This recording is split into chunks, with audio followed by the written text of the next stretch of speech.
what a fascinating story it is. Yeah. Someone who suffered various wounds, and archaeologists are still debating the nature of those wounds, whether they were intended or even whether they were accidental and they've happened after death. But it looks pretty certain that he was certainly hit on the head. Because he had a grot, didn't he, on his neck? That yeah, some of these details have been, I guess, debated, even revised since the 1980s. Right. And I was talking to somebody just last week who was saying, well, is it a garrote? Could that rather thin piece of twine, would it have been capable of strangling him? And I think the gentleman I was talking to suggested that it wasn't a garrote at all, but a necklace. And one of the problems is, when you look at this evidence, is, well, how do we interpret it?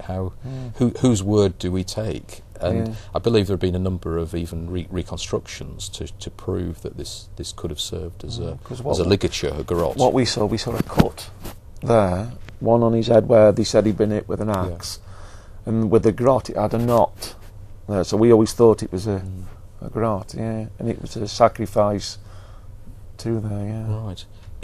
It looks to me, I mean, obviously I've got the kind of longer term perspective now, 20 years later on, and looking back on it, it seems to be clear that the ground has shifted, that we're perhaps a bit less certain than archaeologists were, say, 20 years ago. There's more technology about precisely what happened to Lindow Man.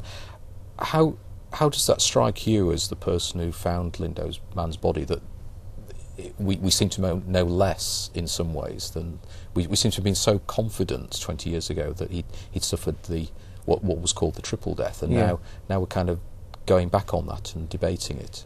How do you feel about that? See, we were only told what had happened to him in the 80s, and since that nobody said any different to us, you see. So the new technology, what comes now, they know more than what they did in the 80s, I think, In some respects, I wonder if we maybe know less, or perhaps, to be fair to some of my colleagues, we're perhaps less willing to be absolutely certain, or less willing to be categoric about what we say about some of these discoveries, and that we've kind of opened it up more for debate and discussion, and there's maybe more doubt about Lindow Man's meaning. And I think this is one of the interesting things about the work we've been doing here at the Manchester Museum as part of the Lindow Man project, and this is why we were so interested to contact you and to be one of the interviewees, was to try and get these different perspectives, these different points of view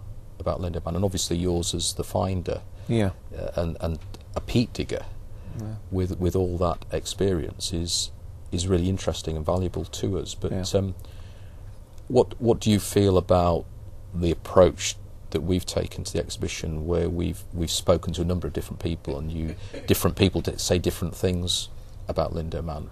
It happens in life, doesn't it? Different people do think differently about anything, don't they? So if they want to think that, yes. Did you find it a lot simpler when there was one interpretation, one story about Lindow Man? I mean, was it easier to kind of mentally get your head round? We were told that that's what had happened, and that was it, you see. So we automatically thought that was it. So this, talking to different people and getting different points of view, do you find that at all kind of confusing, or even kind of beating around the bush? I mean, how do you feel about the approach that we're taking? It's okay, if they want to think it wasn't grotted and he wasn't hit over the head, but it's entirely up to them.